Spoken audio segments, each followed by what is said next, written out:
What if I told you that the number one thing that is destroying your relationships and leading to breakups, conflict, arguments is ego? Have you ever thought to yourself that your ego actually controls most of your actions?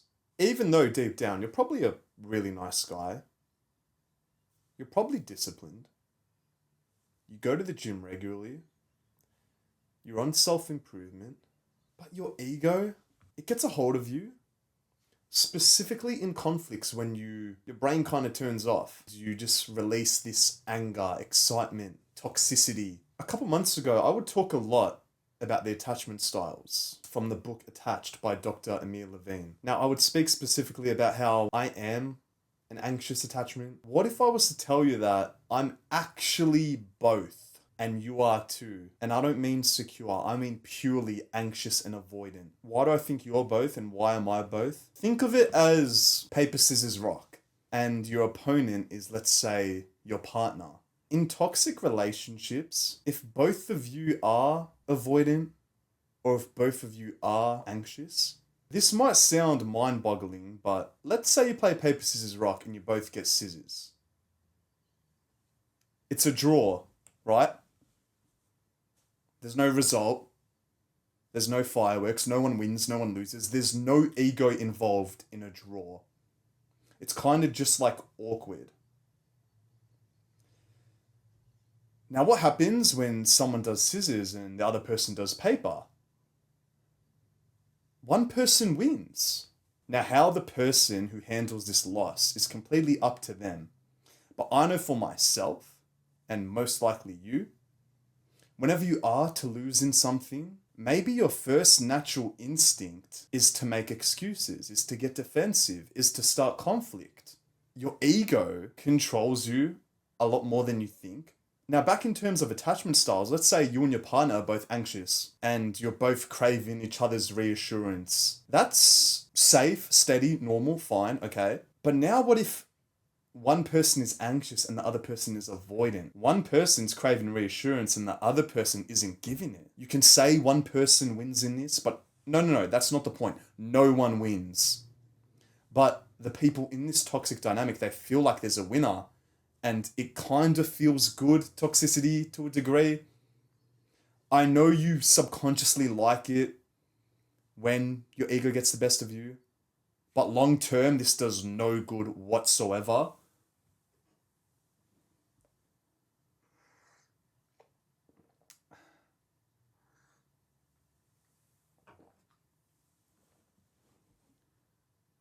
No one wins.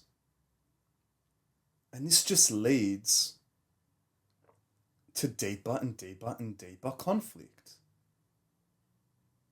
Because our brains have been conditioned to believe that drama, toxicity, the anxious avoidant trap is love when fireworks are going off. But it's truly not. It's truly not.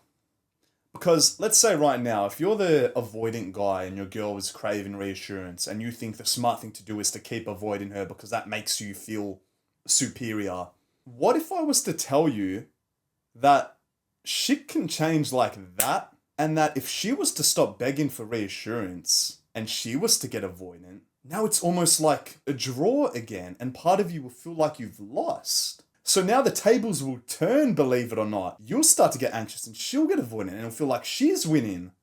So it's a lot of chaos and it's not healthy and it's not what relationships are meant to be. And right now, this whole time, you've probably been navigating your way through relationships with this dynamic, being completely unaware of it, which is really scary. Because I would ask all of my friends when they were in relationships, do you know what attachment styles are? And they had no idea. They didn't know their ego was controlling them. And by all means, okay, maybe some were in a secure, happy, healthy relationship, but at least in your teenage years and like your early 20s, everyone has a lot of self-growth to make. No one has perfect parents. No one's that ultimate, secure, golden child. It takes time. And right now, if you're watching this video, you're pretty ahead of most guys.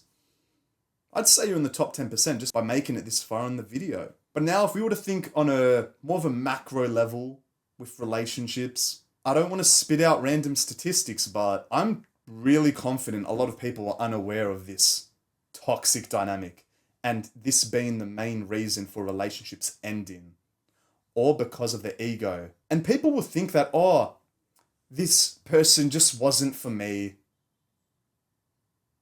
He was toxic, I was toxic, we just didn't get along. I'm sure you've heard that phrase so many times. We didn't get along. That's cope. Because one, either him or her didn't try hard enough. And two, it's not that they didn't get along. It's that their ego got the best of them. It takes discipline to bypass challenges in a relationship and continuing to love. It doesn't take discipline to end something in hoping that the next person will be easier or a better match. If you want to spin the wheel, okay, maybe there is like a slight percentage chance. Most of the time there's not. And it is just a huge amount of wasted time and resources. In the book Attached, it speaks about how people will fall into this trap and they'll end up divorcing, breaking up, and then meeting a new partner. But patterns repeat. They'll learn the hard way that it wasn't the other person who they were incompatible with. It was all internal.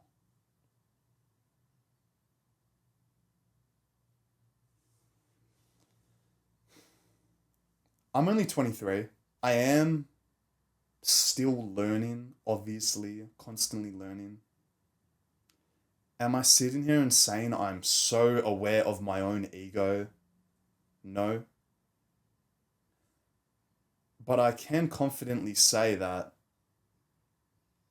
right now, you need to start becoming more aware of relationship dynamics and why you act this way when this happens and why she acts that way when that happens. Because when you slowly become more and more and more aware, you become more logical, you become more secure, more stoic, more respectable. You become a better partner. If I was to leave you with one piece of wisdom, it is to become as aware as you can about not only your own ego, but about attachment styles. Anxious and avoidant, it makes up like 50% of the population. You're probably asking yourself, Adrian, how do I become more secure? How do I navigate my way through conflict more efficiently? Right now, your brain is being conditioned to believe that conflict is always something negative. And whenever it does arise or happen, it just means your relationship is a flop and it's not healthy and you guys should probably break up. Because conflicts happened, oh, we're just incompatible. Attachment researchers have learned that conflicts can serve as an opportunity for couples to get closer and deepen their bond. Relationships aren't meant to be perfect. I know that's probably what you believe through what you see online and like Instagram. You see these happy couples posting their photo dumps and how happy they are, spoiling each other with pure love and joy. Never any arguments or sunshine and rainbows, because conflict doesn't exist in our relationship. At least that's what we make it out to believe. Do you expect people to post negative stuff on their own Instagram, first of all? No. Instagram is highlights. It is only good stuff. Get that across your mind. Secondly, if you were in a relationship and conflict was to never happen, do you even know each other that well? Are both of you being authentic? Or are both of you just trying to keep each other happy and being shells of your true self? Disagreements aren't bad. Disagreements are healthy, normal, the right thing. Because everyone is unique. Everyone has their own different perspective and opinions on stuff. People that supposedly don't ever argue, are they even being their true selves, or they both just have like a high fear of rejection and would do anything to be a shadow of themselves? And thirdly, you do know that every single time a conflict does happen, when both of you can effectively communicate and navigate your way through it, that will actually make you more grateful for one another and love each other even harder than before the disagreement. I just got a message from my girlfriend now, and now my friend's calling me. What the hell is going on? Why didn't I put my phone on silent? That's so cute.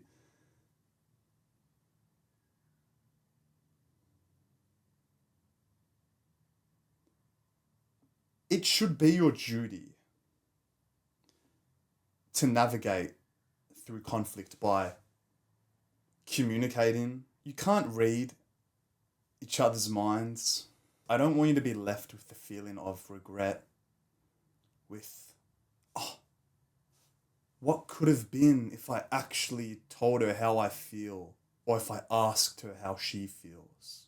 It's better to know than to never know. Don't let your own ego be the thing which destroys your relationship. Because if you had to go back to the start of your relationship, how like ego free you were and how much you just wanted things to work out because you knew it was the right thing, how loving you were, how giving you were. I heard a quote the other day, and I can't remember it precisely, but if you feel like your relationship is in trouble, just go back to that version of you and act like he would act when you first met your partner. That's all the info and advice you probably need to have a long-term, healthy, sustainable relationship. Because the reason why you are where you are now is all because of the roots. Not because of ego, not because one person doing scissors, one person doing paper. Just because of love. Don't let the grass is greener effect get the best of you, because I can assure you it's most likely not. You should be blessed where you are now. You should be thankful for the situation you're in and trying to make it work. Okay, if you tried your absolute hardest and maybe you guys were completely incompatible, but that's probably not the case, because most relationships do just end because both partners just aren't disciplined with trying to make something work, and they're just so unaware of their own attachment styles. They haven't self-improved enough. But then they'll think a next relationship will save them. They haven't done any self-improvement, but they'll jump into another one, not try heal their past trauma or their weaknesses, not double down on their strengths, not do any of that shit. Just have their fingers crossed and hope the next person can save them. I am here to give you the brutal advice that no one is coming to save you. And that if you don't get your act together, you will quite frankly keep making the same relationship mistakes. Not because you're too arrogant, not because you're too red pilled, not because you're too blue pilled, not because you're not good looking enough. Just because of your own ego. Ego is the enemy. And don't let it dictate the future of your love life. Tame your ego. I hope this video motivated or educated you. I am currently doing one-on-one relationship coaching. It will be the first link in the description. I also have my own free private Discord community group. I highly recommend you join that to fall into deeper discussions about relationships, self-improvement, looks, maxing, knowledge, etc.